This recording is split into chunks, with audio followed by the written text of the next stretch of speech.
Pernah tak anda berada dalam satu bilik mesyuarat dan semua orang mengangguk setuju pada satu idea yang jelas-jelas akan gagal? Semua orang tersenyum, bos gembira, suasananya selesa, terlalu selesa. Dan di situ ada anda. Mulut anda terasa gatal untuk bersuara, untuk mengatakan, tunggu sekejap, ini tak masuk akal. Jika anda pernah rasa begini, video ini untuk anda. Kita akan kupas psikologi golongan aneh yang lebih rela memilih kebenaran yang pahit berbanding keselesaan yang palsu. Masalahnya, otak kita secara semula jadi diprogramkan untuk mencari keselesaan. Ia adalah soal kelangsungan hidup. Bersetuju dengan kumpulan bermakna diterima. Diterima bermakna selamat. Nenek moyang kita yang tidak bersetuju mungkin akan berakhir di luar gua, keseorangan. Ini dipanggil pemikiran kelompok atau groupthink. Keinginan untuk harmoni dalam kumpulan mengatasi penilaian realistik terhadap alternatif lain. Keselesaan sosial terasa seperti dadah. Setiap anggukan persetujuan melepaskan sedikit dopamin. Ia terasa nikmat. Ia membuatkan kita rasa selamat. Menjadi satu-satunya suara yang menentang, ia mencetuskan penggera ancaman sosial dalam otak anda. Ia secara fizikalnya tidak selesa. Jadi, kenapa ada orang yang sanggup melalui semua ini? Jawapannya, bukan kerana mereka suka menimbulkan masalah. Sebaliknya, bagi mereka, ketidakselesaan akibat kepalsuan adalah jauh lebih menyakitkan daripada ketidakselesaan sosial. Ini dipanggil disonansi kognitif. Ia adalah tekanan mental yang kita rasai apabila kita memegang dua kepercayaan yang bercanggah, atau apabila tingkah laku kita tidak selari dengan kepercayaan kita. Bagi kebanyakan orang, cara mudah untuk selesaikan disonansi ini adalah dengan mengubah kepercayaan mereka agar sepadan dengan kumpulan. Mungkin idea itu tidaklah seteruk mana, tetapi bagi pencari kebenaran, pilihan mereka hanya satu: ubah realiti luaran agar sepadan dengan kepercayaan dalaman mereka. Dengan kata lain, bersuara. Orang-orang ini biasanya mempunyai sifat personality, keterbukaan kepada pengalaman, openness to experience yang tinggi dalam model Big Five. Mereka ingin tahu, mereka menghargai intelek, dan mereka tidak selesa dengan jawapan yang mudah atau penipuan yang selesa. Penggera, integriti, dalaman mereka lebih sensitif. Sebuah kepalsuan, walaupun kecil, berbunyi seperti siren di dalam kepala mereka. Manakala bagi orang lain, ia mungkin hanya bunyi disiran. Mari kita lihat beberapa contoh dalam kehidupan sebenar. Di tempat kerja, Ali adalah satu-satunya orang dalam pasukan yang berkata, tarikh akhir projek ini tidak realistik. Kita akan mengorbankan kualiti. Orang lain mungkin berfikir dia negatif. Tetapi Ali tidak melihat tarikh akhir yang mustahil sebagai cabaran.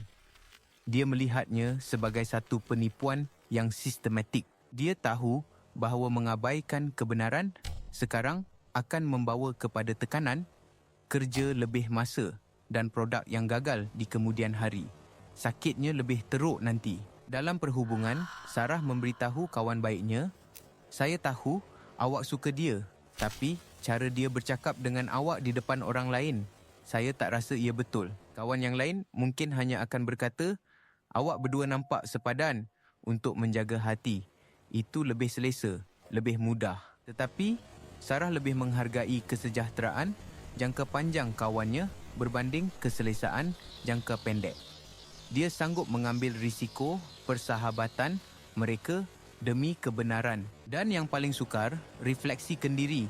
Seseorang yang mengakui, "Aku gagal dalam ujian ini bukan sebab pensyarah tak suka aku, tapi sebab aku tak belajar bersungguh-sungguh." Jauh lebih selesa untuk menyalahkan faktor luaran.